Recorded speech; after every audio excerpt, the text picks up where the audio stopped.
Stress can definitely affect our labor process and our birthing experiences. So let's talk about that for a little bit. When we are stressed, our body produces this hormone called cortisol, right? Cortisol is a hormone that can be very beneficial when we need to run away from something, when we need to fight, when we are in danger, when we're in emergency type situations. However, this is not what we want when we are in labor. If we're in labor and our cortisol level is high, what that means is that we're not producing oxytocin. And oxytocin is the hormone that we need to drive our contractions and make them stronger and for our labor process to flow. Now, if cortisol is high, what that looks like is longer labors, more challenging labors, and more painful labors.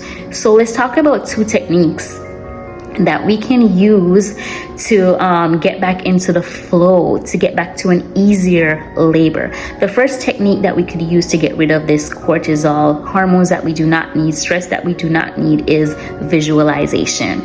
Now, our brain doesn't know the difference between what's an imagination and what's reality. So we're going to use that to our advantage. If we're in stressful situations, we're going to close our eyes and imagine that we are in a peaceful, calm place.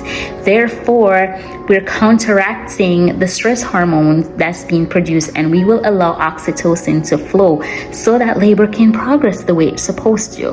The second technique that we're going to be talking about and using is breath awareness.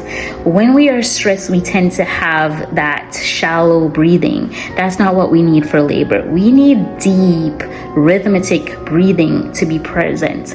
What that does, it replenishes the oxygen that goes to our muscles and to our babies, and it reduces that stress effect of cortisol, right? And just imagine that you are giving yourself a big, soothing, oxygen-filled hug and keeping stress away.